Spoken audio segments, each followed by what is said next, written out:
Hello and welcome back to the Legal Gym podcast. I'm your host, Jim Hart, and I'm so glad you're tuning in today. I know it's been a little while since I've posted consistently, so if you're still subscribed or just rediscovered the show, thank you so much. I've been working on some exciting new projects behind the scenes, and I'm looking forward to bringing you even more practical legal tips and real-world lessons to help you protect and grow your online business.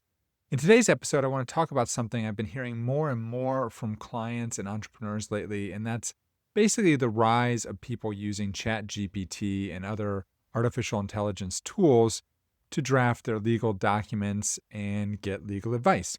Now, I get it. I'm a lawyer, so it might seem or sound like I have a biased opinion here, but my concerns aren't just professional, they're practical.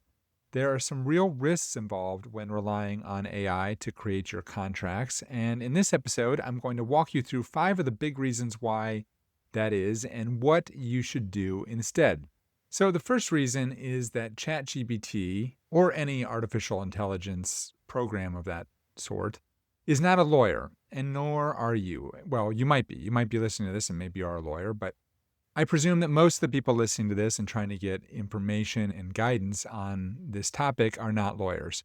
And so this is the first big reason that you should not use ChatGPT to draft your legal contracts. And that's because your computer is not a lawyer. And like I said, neither are you. That means that ChatGPT and any artificial intelligence tool of that sort cannot give you legal advice. It's a computer, and so it is scanning the internet looking for answers to your questions, and it's giving you information in a way that seems reasonable to the computer. Doesn't mean it's right, doesn't mean it's legal advice, doesn't mean anything. It just means it's regurgitating information that it thinks is giving you the answer that you want.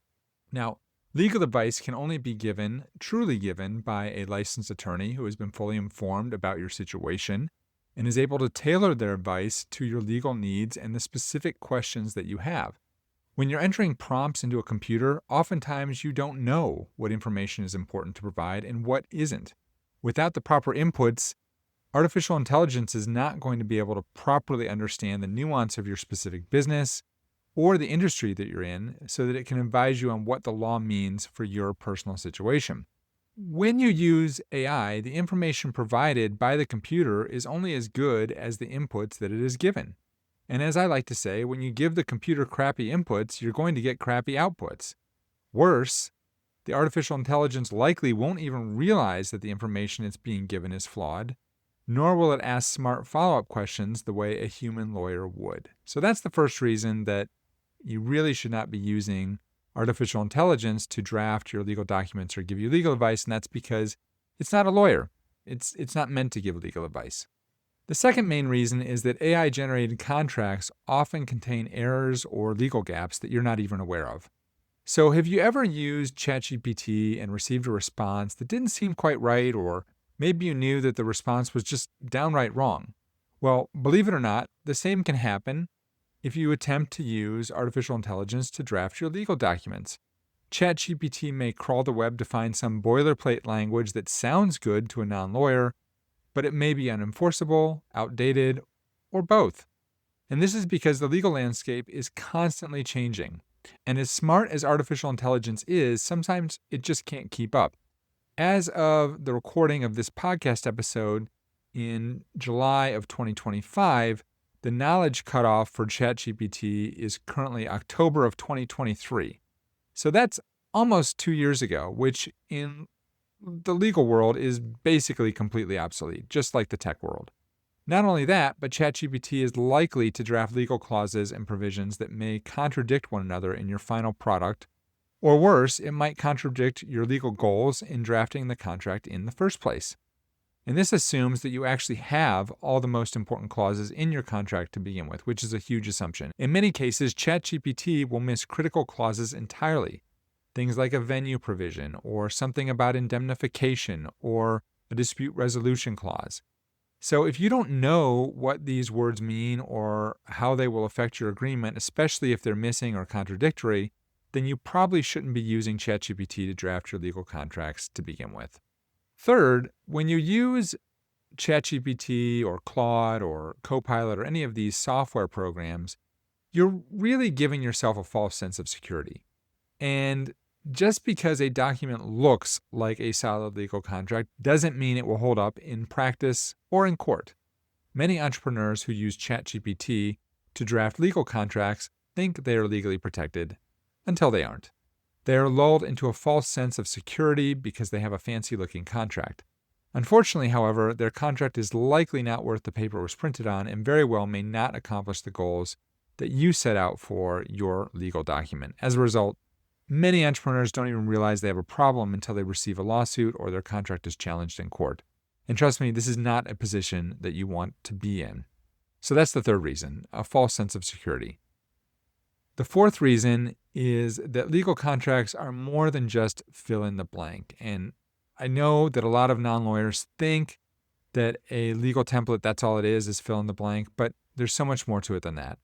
Now, most lawyers do use templates to work efficiently. I'm not going to try and tell you that we draft every single document from scratch. We do not. However, those templates are carefully selected, they're reviewed, they're customized to fit each client's specific needs. For me personally, in my law practice, we have a very expensive subscription to a legal service provider that has lawyers on staff that are drafting and editing and reviewing these contracts on a daily basis. And those are the contracts that we're using. So they're constantly changing. There's really no sense in reinventing the wheel every time I draft a new custom contract because a lot of the language is similar. There is a lot of boilerplate that doesn't need to be changed. But if it does need to be changed, you want to make sure you know about that. So from that standpoint, a legal template is way more than just a form where you fill in the blank. When you hire a lawyer to draft your legal contracts, it's imperative that they properly understand your business model. They need to anticipate potential disputes and future problems that could come up and draft customized legal protections and clauses when necessary. And trust me, it's often more necessary than you think. It's those custom paragraphs where we really earn our money and make a big difference as opposed to a service like ChatGPT. So a well-drafted legal contract is just as much about what is not in the document as what is in the document. And I will say one other thing along those lines. I drafted a blog post to go along with this podcast episode where this podcast, you can read the whole thing if you'd prefer to do that. And I did not have ChatGPT draft the blog post because I never do that. I always draft my own blog posts.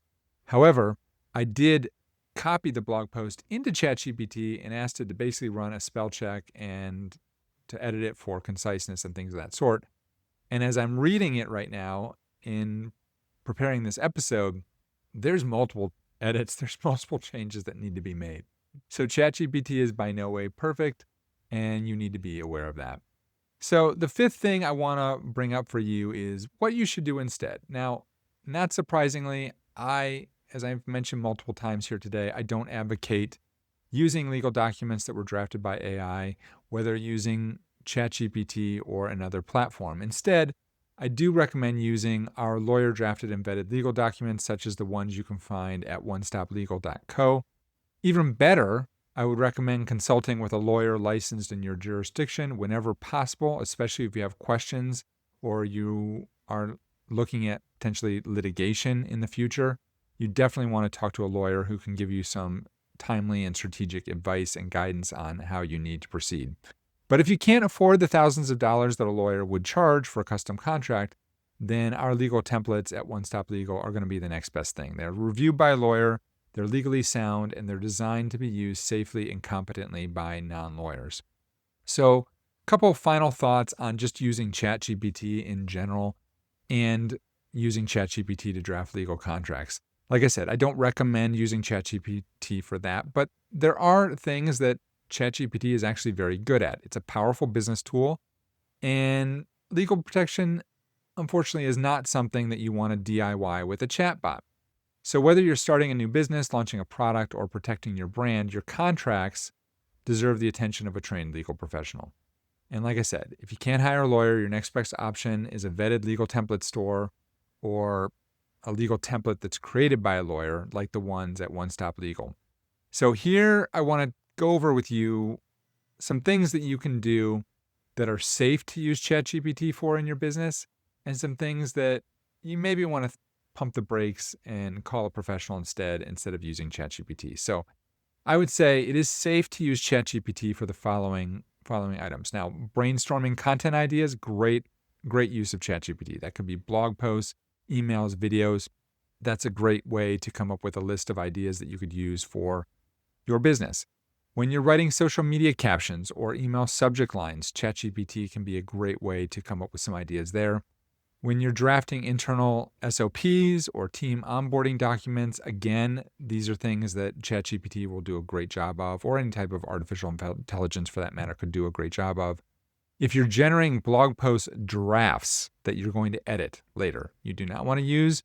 Now, there are AI services out there that will draft blog posts for you, but you do need to go in and edit them because oftentimes they're not going to be okay if you just use them in the form that they're produced in. I think that's the best way to say that. So next, outlining sales funnels or marketing plans. Again, ChatGPT, Claude, CoPilot, they're great for those type of things. Creating canned customer service email templates. I've actually used ChatGPT for that in my law firm. Writing chatbot scripts or automations that you can use on your website. That's a great use of this technology. Generating FAQs or knowledge base entries is another great thing to do with AI. Drafting course or product descriptions is something that you can use AI for. And another thing that I hadn't really thought about, but another great use of ChatGPT would be to act as a potential customer who is reviewing your product and service. That's a way that you can get some good feedback to see whether or not this is something you want to move forward on. And also they can help in preparing objections to your product or service. So if you're wondering why you are not able to sell anything, you might want to use ChatGPT or something like that to develop objections that you can then, counteract with your sales copy. Also, and this is incredibly important, brainstorming business names. So if you're trying to come up with a really great name for your business and you've just run out of ideas, using artificial intelligence is another great way to come up with brand names for your business. But I would pair that with a comprehensive trademark search from an actual trademark attorney.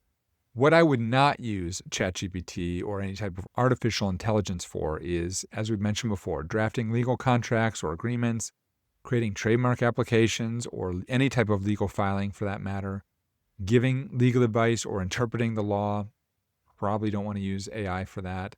Writing enforceable terms of service or privacy policies for your website. Again, I would recommend using a legal template for those type of things. Deciding or choosing the proper business structure for your business, whether it be an LLC, a corporation, or if you should elect to be taxed as an S Corp. Again, I would not use ChatGPT for that. Responding to legal disputes, chargebacks, cease and desist letters, anything like that. I've actually had clients in my law practice who have reached out to me and basically drafted responses to letters that we've received from opposing parties. And it's clear that they used artificial intelligence to draft that letter. They're not going to work. They're not strongly worded. They sometimes have misinformation in them. Not something I would recommend.